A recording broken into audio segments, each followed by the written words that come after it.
bonjour à toutes et bonjour à tous et bienvenue sur ce nouvel épisode du Trail Petit Bandit. Alors aujourd'hui, je suis avec mon Rascal et on est avec nos petits bandits. On avait enregistré il y a quelques semaines, mais malheureusement, ça n'avait pas bien fonctionné au moment où on avait sauvegardé les fichiers son. Donc on refait une deuxième prise. Alors aujourd'hui, on est accompagné de la future génération de triathlètes français. Valentin Lepers, bienvenue sur le Trail Bandit. Salut à tous, merci pour l'invitation. Théo Sini, bienvenue sur le Trail Bandit. Bonjour à tous et à toutes. Et Mika Selukov, bienvenue sur le Trail Bandit. Alors aujourd'hui, l'idée c'était de donner un petit peu la parole à nos petits jeunes parce que c'est quand même quelque chose qui nous plaît et puis ça fait quand même partie du triathlon. C'est des gamins à qui vont récupérer le bâton et qui vont faire vivre ce beau sport qu'on aime tant. Et l'idée d'avoir Valentin, Théo et puis Mika, c'était de les avoir pour discuter un petit peu de leur vision du triathlon. Et puis, avant toute chose, moi, je souhaitais féliciter Valentin et Théo parce que il y a eu les trois championnats de France duathlon, triathlon et aquathlon. Et Valentin et- a géré ça de main de maître sur le duathlon et le triathlon en gagnant ces deux épreuves en minime. Et puis, des courses de haut niveau, on avait eu l'occasion d'en parler sur un podcast précédent. Et puis, on a vu Théo monter un petit peu en puissance au fur et à mesure de ses courses. Et avant-hier, Théo a réussi à gagner les championnats de France d'aquathlon à Dole, qui ont d'ailleurs été organisés dans des conditions un petit peu compliquées au niveau de la météo, mais de main de maître par Damien Favre-Félix. Et, euh, et voilà, donc on a quand même trois champions de France sur le podcast aujourd'hui. Donc bravo et félicitations à vous. Déjà, comment les jambes vont, les gars, là? Alors les jambes là c'est compliqué, hein. Les mollets c'est hyper tendu. Mais bon, ça va venir. Et ça s'est passé comment un petit peu cette course, Théo? Raconte-nous. Moi, ce qui m'intéresse surtout, je voudrais bien que tu nous parles un petit peu de ton état d'esprit parce que Valentin, il avait gagné vraiment en patron le duathlon. Au triathlon, Val était un petit peu blessé parce qu'il s'était fait une légère entorse, mais malgré tout ça, il a réussi à faire une course de champion et puis de gagner la course. Mais moi, pour avoir été à Gravelines, j'ai vraiment eu l'impression que tu as eu un switch un petit peu dans ta tête où le fait que tu finisses deuxième après avoir fait la meilleure course à pied du jour, t'as un petit peu changé. C'est-à-dire que moi, tu vas me dire si je me trompe, mais j'avais un petit peu l'impression que tu voyais Valentin comme étant quelqu'un qui était quasiment imbattable. Et j'ai eu l'impression qu'à Gravelines, tu t'es dit, bah, putain, il est peut-être quand même prenable, le grand. Et bah tu Est-ce que sais je me quoi? trompe ou... Je pense que vraiment t'es un super préparateur mental, t'as tout compris justement. À Gravelines en fait, je m'étais dit ce que je veux c'est faire deuxième. Parce que pour moi Valentin c'était impossible de l'avoir. La meilleure place que je pouvais faire justement c'était juste derrière Valentin, deuxième. Donc bah du coup je l'ai fait. J'étais super content et tout, c'était vraiment pas quelque chose auquel je m'attendais. Mais bon, je l'ai fait, donc super cool. Mais pour parler justement de Dole, voilà, Dole, Valentin maintenant, je le voyais plus comme quelqu'un qu'à mon niveau. C'est un concurrent de mon niveau. C'était plus, on va dire, cet homme imbattable. Oui, il fallait juste faire deuxième derrière lui. Mais maintenant, c'était quelqu'un avec qui bah, on peut s'amuser avec sur les courses, jouer un petit peu la bagarre, etc. Et ça, justement, ça m'a vachement aidé niveau mental. Cette place à Gravelines, c'est qu'au moins je suis arrivé bien plus confiant à Dole et je savais qu'en fait j'avais quelque chose à jouer devant et que si j'étais devant, c'était ma place. Il fallait pas se laisser battre par ceux de derrière parce que avant, je parle des courses comme c'était pas Châteauroux, c'était ah oui Mâcon, les duathlons. Ouais. Imaginons que j'étais à la première place devant, et ben j'aurais tout lâché. Je me serais dit ah bah c'est pas ma place, faut que je ralentisse un petit peu et qu'une fois que je suis vers la 5 6e place, je peux enfin faire ma course. Alors que maintenant, ouais, j'aborde ça complètement différemment. Ma C'est là place, qu'on je la voit que vois plus là, devant. le poids du mental dans des courses comme ça, il est primordial, quoi. Dès l'instant que tu penses qu'effectivement tu peux gagner, ben, ça change tout. Et surtout, ce qu'il faut remettre un petit peu dans le contexte, je pense, c'est que Valentin et toi et Mika, vous êtes des potes, quoi. Donc, Oui, oui, il y a, oui, j'aimerais oui, le il y a rajouter, ça, il n'y a pas de concurrence. Avant tout, si Valentin il est premier, deuxième, troisième, quatrième, peu importe, franchement, je suis heureux pour lui tant qu'il est heureux de sa place. Moi, ça me fait plaisir. Il n'y a pas de je veux absolument être devant. Je suis heureux pour celui qui est devant, mais je veux juste ouais, rajouter ça, pas que les gens croient qu'il y a une énorme concurrence entre nous. Pff, peu importe la place, en fait, je suis content pour lui. Puis content pour moi aussi. Sur- surtout, ce qui est important, c'est que des fois, c'est facile de se motiver et puis d'aller se battre avec quelqu'un quand on n'a pas forcément une relation amicale avec. C'est vrai que quand on fait la compétition avec ses copains, bah, des fois, c'est dur de se dire, bah, il faut absolument que je le batte et tout, parce que comme tu dis, c'est avant tout un copain et c'est quelqu'un que tu es content quand il est devant, quoi. Et, euh, et cet aspect d'arriver à faire la compétition en gardant une amitié saine, je trouve que c'est vraiment important. Et puis surtout chez des jeunes comme vous, je pense que c'est vraiment quelque chose qui permet de vous construire un petit peu derrière. Et toi, Valentin, comment t'as abordé un petit peu ces championnats de France d'aquathlon? Parce que t'as été imbattable et t'as vraiment couru en patron au duathlon et au triathlon. Et dans quel état d'esprit t'es arrivé un petit peu aux aquas? Je suis arrivé au France d'Aquathlon un peu moins en confiance que sur les championnats de France de duathlon et de triathlon parce que avec mon entorse et quelques douleurs au genou, j'ai pas pu m'entraîner comme je voulais à pied. Donc voilà, j'étais un peu moins en confiance. Bah, forcément, je visais le triplé. Mais bon, je suis quand même content de ma deuxième place et je suis encore plus content que ça soit Théo qui a gagné. Bah, c'est sûr que c'est vachement intéressant ce que tu dis parce que effectivement t'as pas gagné mais tu fais quand même deuxième et, euh, et tu sais il y a une expression dans le triathlon, on dit soit on gagne soit on apprend. Et moi quand j'ai vu les résultats, que j'ai suivi les résultats parce que j'étais au boulot pendant que vous couriez, et ben, évidemment j'étais super content pour Théo, mais déjà, j'étais super content pour toi que tu fasses deuxième parce que je savais que tu avais ton problème de cheville, d'entorse et tout ça, ben, ça avait certainement été un petit peu compliqué à gérer. Mais surtout, j'étais vachement content du fait que euh, peut-être que pour toi, peut-être que dans un an ou 2 ans ou dans 10 ans, quand tu regarderas en arrière sur cette période-là, peut-être que pour toi, pour arriver à garder de la motivation, de finir deuxième, c'est peut-être pas forcément une mauvaise chose au final. Comment tu vois ça, toi? Non, bah, j'ai vu que Théo, il était clairement plus fort que moi à pied sur les championnats de France d'aquathlon. Donc je sais maintenant ce qu'il faut que je travaille pour les prochaines courses. Et voilà. Moi, il y a il y a un petit détail technique moi qui m'intéresse si ça vous ennuie pas. Juste 2 petites secondes. Théo et Valentin, est-ce que vous avez en tête vos chronos respectifs natation et course à pied sur l'aquathlon? Non, je sais que Théo, il m'a mis 14 secondes à la ligne d'arrivée, mais j'ai pas les temps détaillés. On peut les retrouver, je vais essayer de les retrouver. Théo, il a couru 7,59 sur les 2 km et demi. Et Val, je crois qu'il lui met. Je sais pas, je vais trouver ça. Bah, à la sortie de l'eau, on est sorti à une seconde d'écart avec Théo. On était dans un petit groupe.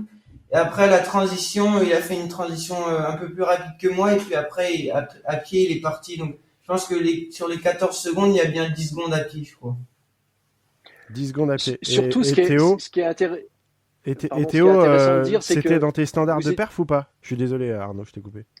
Dans mes standards de perf, c'est-à-dire. Tu savais que tu pouvais courir aussi vite que ça ou tu t'es découvert cette capacité à courir vite comme ça sur la course? Eh ben, honnêtement, je me la suis découvert à Gravelines.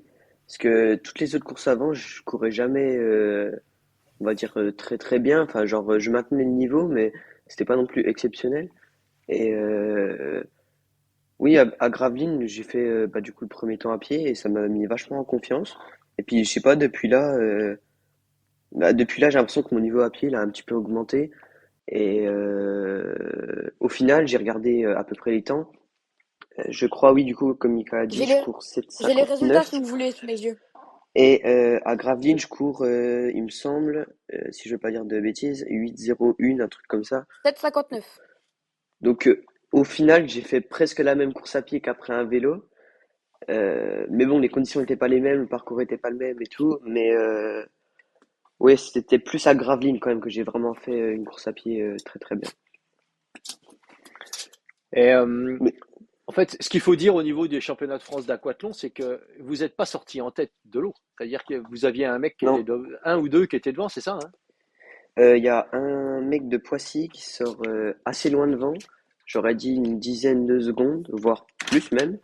Et ensuite, c'est quelqu'un de Rouen, peut-être quelques secondes devant nous, 5 je pense. Et après, c'est moi, mon groupe, avec Valentin. J'ai Ouais, les résultats si vous voulez. on a fait toute Ouais, la natation. Théo. Vas-y Mika, donne voir les résultats, les temps nat là. Donc Théo, il a nagé 6 minutes 32 et Val, il nage 6,33. Et Théo, il court 7,59 et Val, il court 8,11. Ouais, d'accord. Bon, je pense que les 8-11 de Val, ils sont à relativiser parce que quand je voyais le live, Val, tu lèves un peu le pied dans les 50 derniers mètres quand tu vois que tu reviens pas sur Théo, c'est Ouais. ça? Puis que tu avais un peu de En marge fait, sur le troisième. j'ai essayé de j'essayais de le rattraper durant toute la course à pied. Après, j'ai eu un point de côté vers le demi-tour. Je pense qu'au demi-tour, c'est là où j'étais le plus proche de Théo. Et après, il en a remis une et j'ai vu que c'était pas possible de le rattraper. C'est, moi ce qui me, je vous ai vu courir aux aquathlons tous les deux et puis au triathlon et Val, tu me fais un petit peu penser à Magnus Ditlev, c'est-à-dire que tu es impassible et quand tu cours en fait, quand tu es en course, c'est vachement difficile de voir si jamais tu es à bloc ou si t'es pas à bloc. Alors que Théo, enfin, on lit plus facilement sur ton Ah oui, visage j'ai la le gueule fait complètement de que travers. ouais, c'est clair. Ouais. Et c'est vraiment différent parce que quand, euh, quand je discutais avec Valentin à l'arrivée des championnats de France à Gravelines, euh, Val, tu me disais que tu avais vraiment poussé pour gagner la course, quoi. Et surtout quand tu avais vu qu'il y avait Théo qui revenait fort derrière. Mais moi, je t'ai vu, Théo, tu étais à quoi, 600-700 mètres du finish et tu étais vraiment.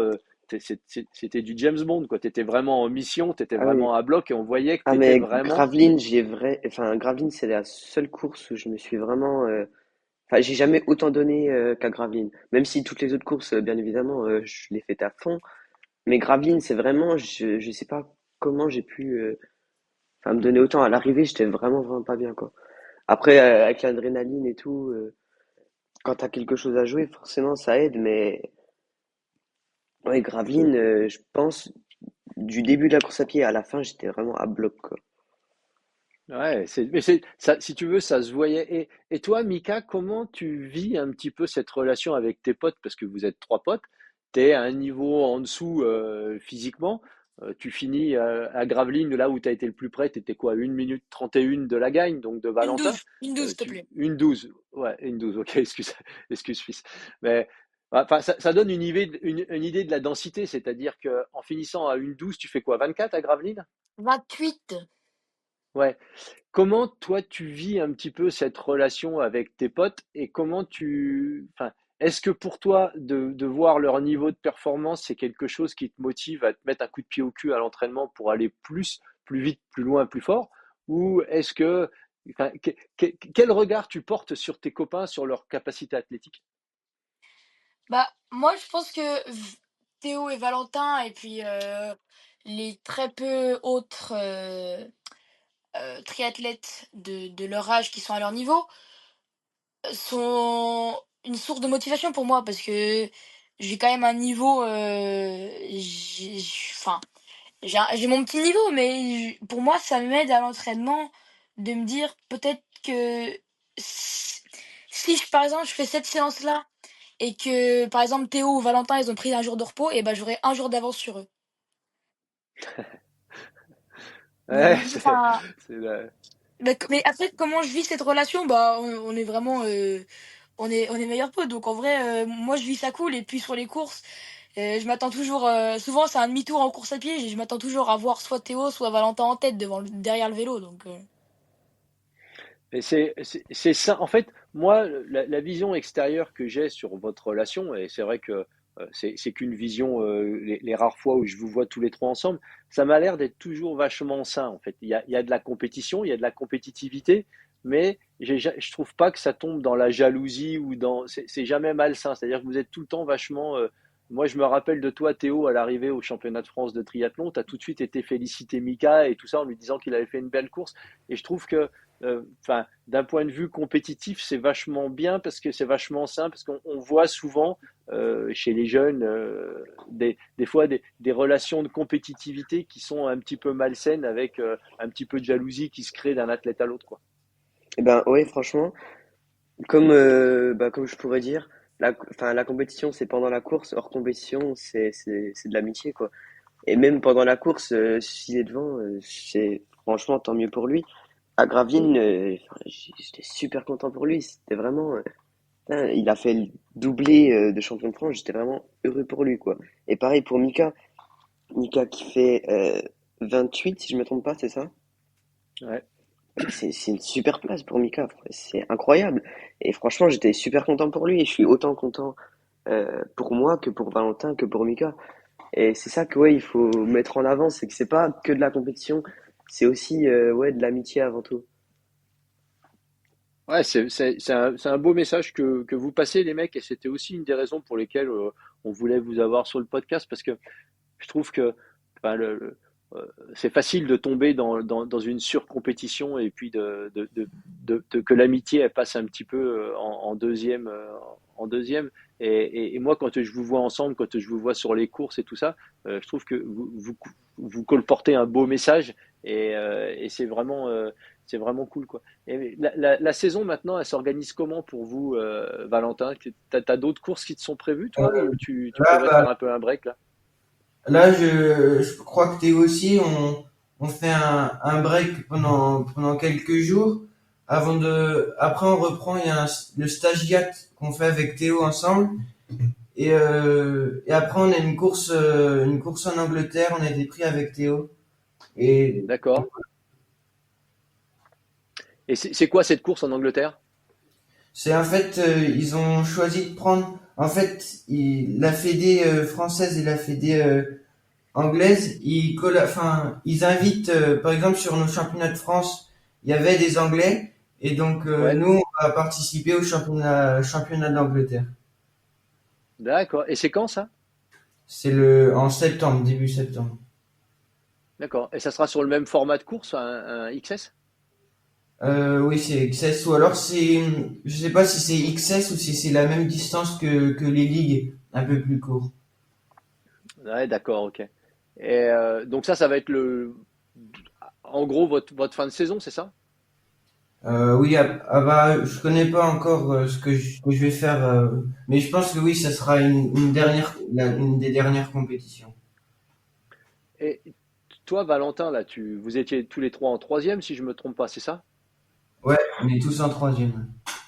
Et toi, Val, l'année prochaine, tu fais quoi alors? Tu t'es pris à Boulouris, non? Ouais, bah, c'était compliqué de rester à Dijon au lycée, donc j'ai postulé à Boulouris au Crèps la rentrée pour le lycée, pour avoir des horaires D'accord. aménagés. Donc tu vas, comment ça se passe? C'est-à-dire que tu continues à faire tu continues sur ton bac, une seconde générale, mais avec des horaires aménagés pour l'entraînement, c'est ça? Ouais, c'est ça, c'est un bac en 3 ans. On a cours une partie de la journée et puis l'autre on s'entraîne. Et c'est accessible à partir du lycée? Je sais pas, j'avais en tête moi que Boulouris c'était plutôt c'était un peu plus tard. Bah Il y aura justement cette d'autres année, jeunes de ton âge? oui, cette année en fait ils ont voulu recruter beaucoup de jeunes qui sont encore au lycée, parce que c'est vrai que les années précédentes c'était plus des juniors, mais là ils ont recruté, ils ont recruté. Je suis tout seul en seconde, il y a deux autres personnes en première et une autre en terminale, et après il y a des post-bac. Et ça, c'est toi qui avais postulé pour, enfin, toi avec tes parents qui avaient postulé pour t'envoyer là-bas ou c'est la Fédé qui fait une recommandation? Non, c'est moi qui ai postulé. D'accord. C'est Et moi qui ai toi, demandé. Théo, ça s'organise comment pour ton année scolaire l'année prochaine, là? Et ben, l'année prochaine, du coup, c'est lycée Julag à Besançon, au Cran, du coup, au Cran avec Manu de Besançon. Donc toi, tu restes avec le team de Manu Roux en entraînement, c'est ça? Oui, c'est ça, je change pas de groupe. Et Juste, je passe au avec lycée Manu, différent. ok, mais tu as des horaires aménagés, non? Oui, oui, bah, je sais pas encore les horaires, mais je sais qu'il y a des créneaux pour aller rouler. On finit logiquement tous les jours à 16 heures. Je crois que c'est ça. Ok. D'accord. Et toi, Mika, ça s'organise comment pour l'année prochaine? Bah, l'année prochaine, j'ai postulé au CNED, donc en gros, c'est l'école à la maison. Et on n'était pas sûr d'avoir la réponse, mais on l'a eu il y a quelques jours. Donc j'ai été pris au CNED en seconde professionnelle commerce. Donc c'est cool. Et puis le CNED, ça permet de m'organiser bah, comme je peux et comme je veux. De travailler par exemple 1 heure le matin, 1 heure le soir et peut-être 1 heure le midi. Et entre-temps, bah, je m'entraîne. Ou voilà.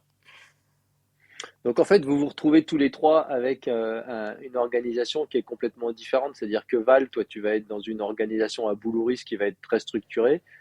Théo, tu vas quand même au lycée, mais avec des horaires aménagés pour t'entraîner avec le groupe de Manurou.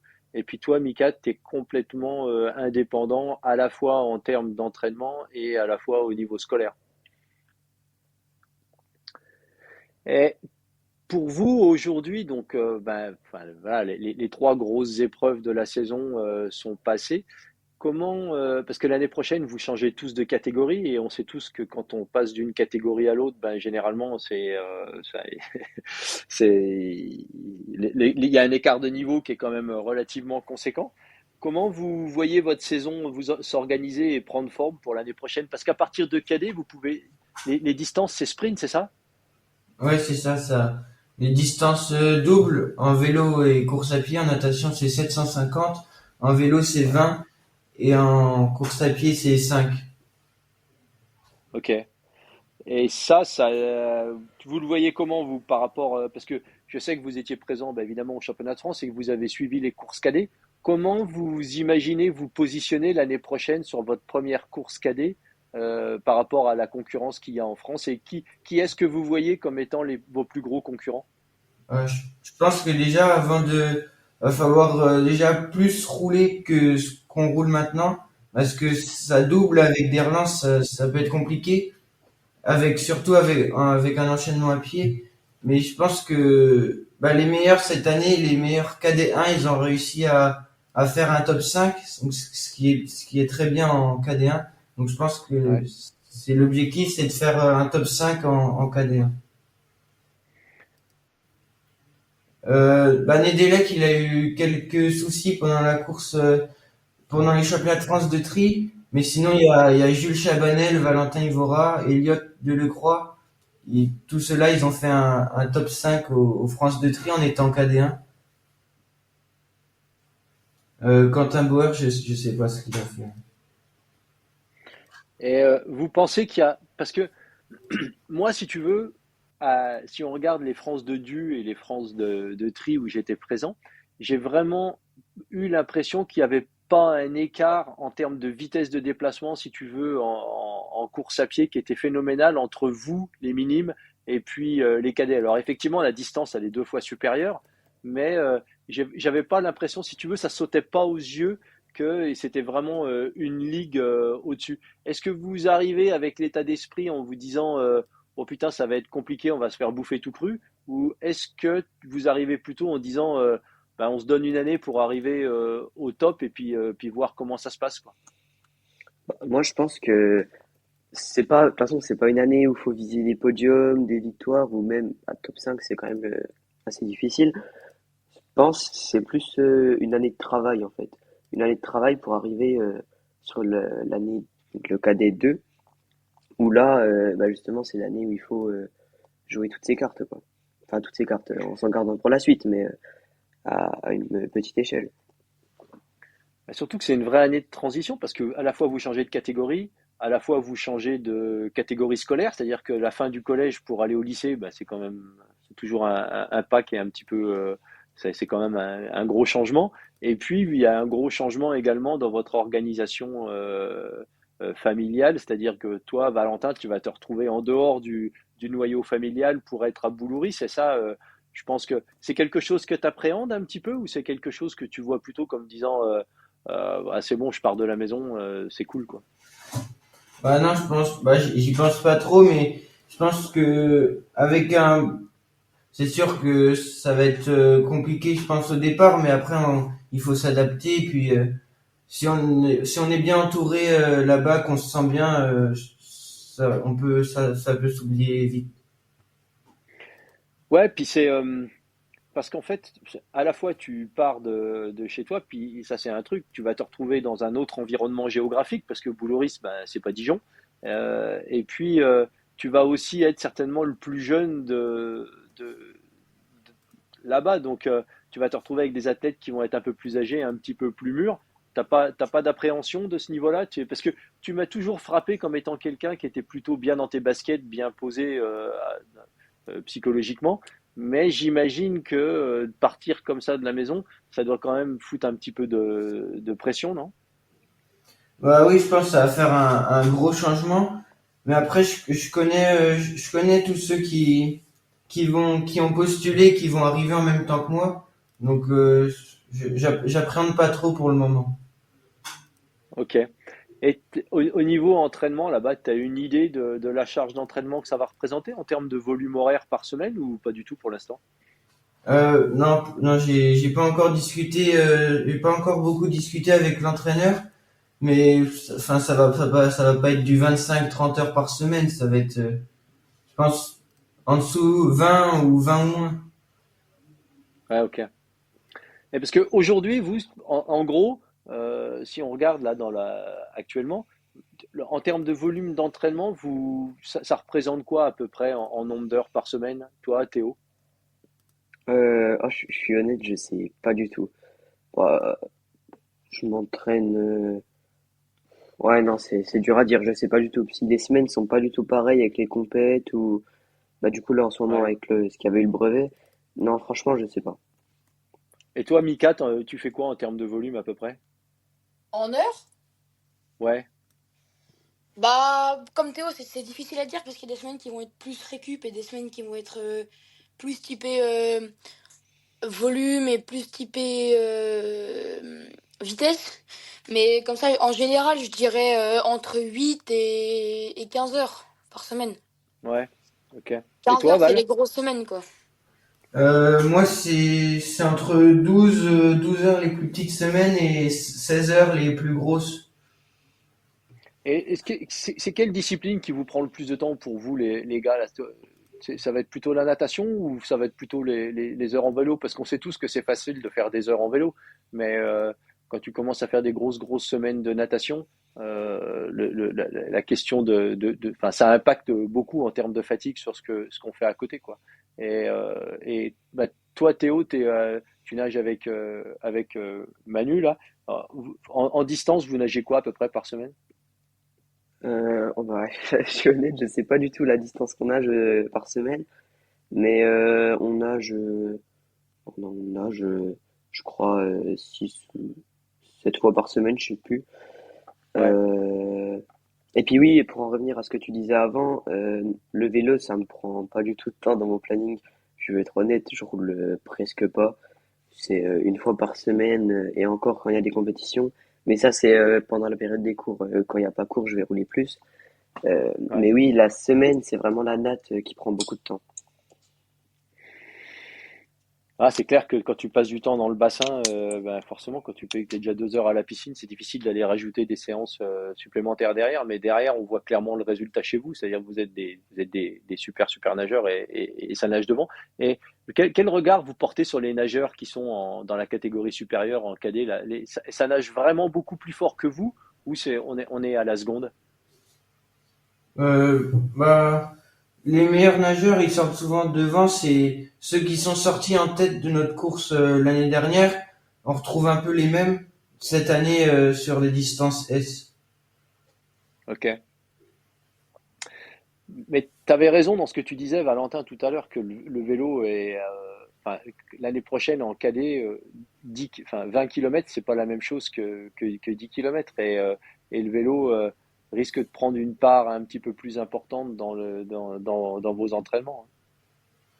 Oui, là, c'est sûr que c'est un point qu'il va falloir vraiment travailler parce que je pense que là, si on nous met dans les packs au championnat de France de tri, on sera à deux doigts de craquer. Donc c'est pour ça qu'il faut beaucoup s'entraîner à vélo pour être aux avant-postes et pouvoir suivre s'il y a des relances, s'il y a des attaques.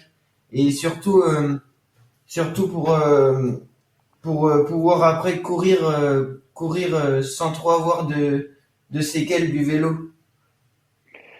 Ouais, parce qu'en fait, sur les courses courte distance, c'est sans arrêt, c'est de la relance sans arrêt à chaque sortie de virage, des grosses attaques et tout ça. Donc, c'est clair que quand tu fait 15 ou 20 grosses relances pour essayer de pas te faire dropper ou à chaque sortie de virage, bah, des fois, les jambes de course à pied, c'est pas vraiment les mêmes que quand tu as roulé 10 ou 12 kilomètres bien à l'abri. Et puis, ça a un gros impact sur la performance à pied, quoi. Euh, si je voudrais vous poser une question, moi. Vous voyez où dans 5 ans, les gars? Comment vous voyez votre évolution sportive? Parce qu'aujourd'hui, vous avez tous 15 ans.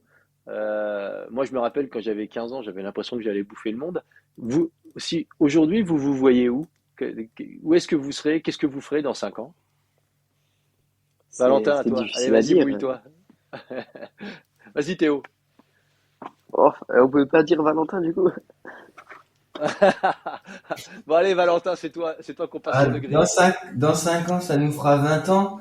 Bah, je pense que si on a toujours, si j'ai toujours un très bon niveau, parce que après, à partir de 20 ans, si on veut commencer à, à viser enfin, à 20 ans, c'est de l'international, les compétitions. Donc, voilà, si j'arrive toujours à être au niveau, je continuerai. Si vraiment je suis plus dans le niveau, bah, je pense qu'il faudra plus se concentrer, sur des études. Et toi, Théo? Moi, dans 5 ans, ouais, je me vois. Eh ben, bonne question. En vrai, je me vois continuer le triathlon bah, à mon niveau, j'espère. Enfin, à mon niveau, non, justement, prendre encore plus de niveaux et atteindre, ouais, dans 5 ans, le meilleur niveau possible. Et toi, Mika? Bah, moi, dans 5 ans, comment je me vois dans 5 ans? Bah, j'espère pouvoir faire une grosse progression dans le triathlon et j'espère grandir un jour pour essayer d'aller plus vite.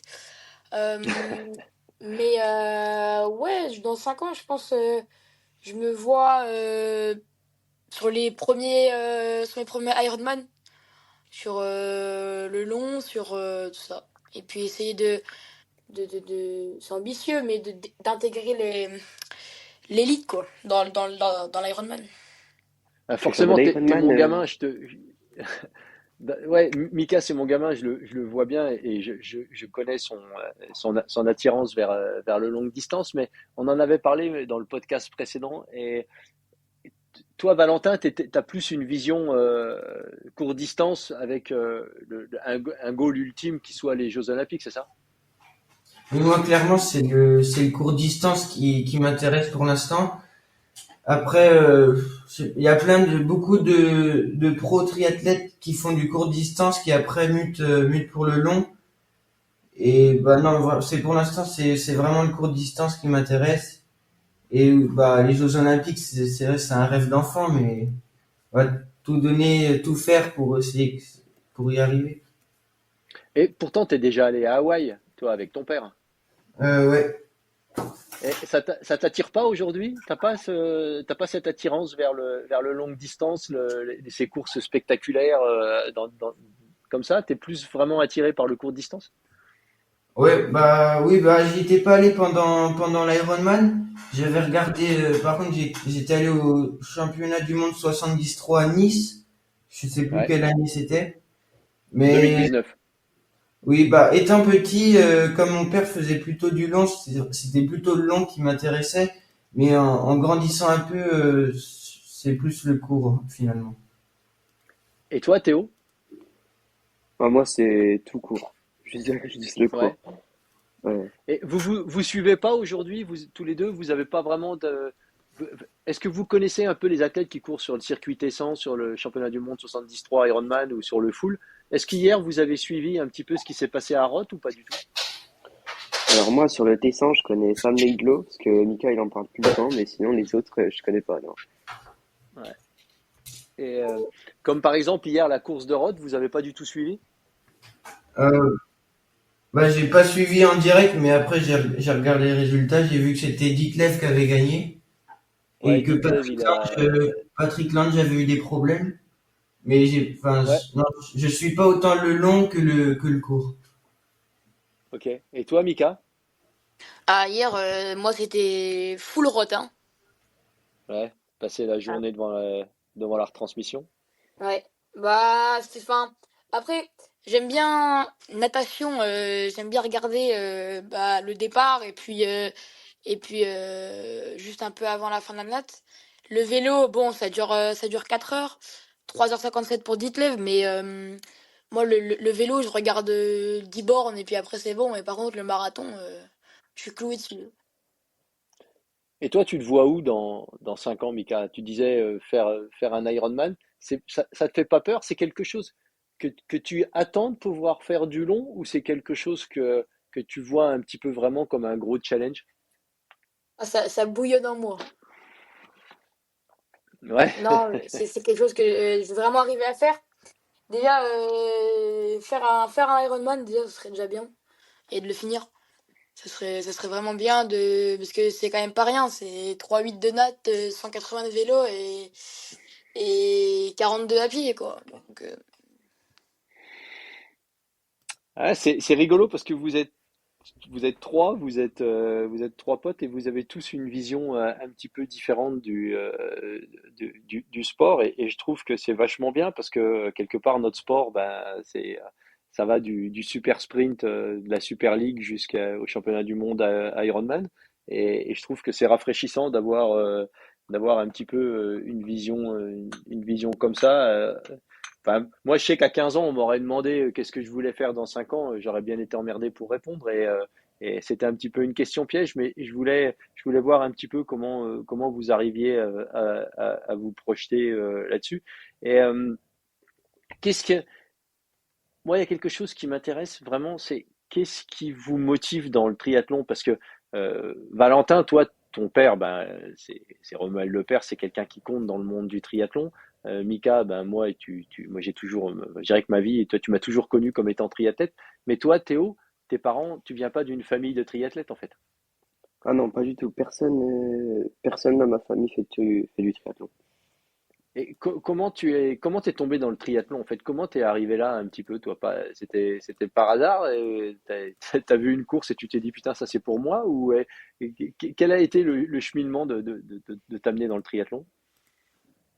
Bah alors ça a été simple, hein, un simple stage de triathlon dans ma ville et je me suis dit allez, pourquoi pas essayer, ça m'a plu. Je me suis inscrit au club et puis voilà, j'en suis arrivé là. Ouais, c'est c'est intéressant. On voit bien qu'il y a pas il y a plusieurs chemins qui mènent à Rome tout le temps. Et tu parlais de stage. Que, on sait tous que les stages dans une préparation triathlon, c'est toujours vachement important parce qu'on est en contact avec d'autres athlètes, on fait des choses qu'on n'a pas forcément l'habitude de faire quand on fait au quotidien. Est-ce que c'est quelque chose que vous envisagez de faire au cours de l'année, c'est-à-dire d'avoir des stages où vous allez un petit peu sortir de votre zone de confort et d'être confronté avec d'autres athlètes?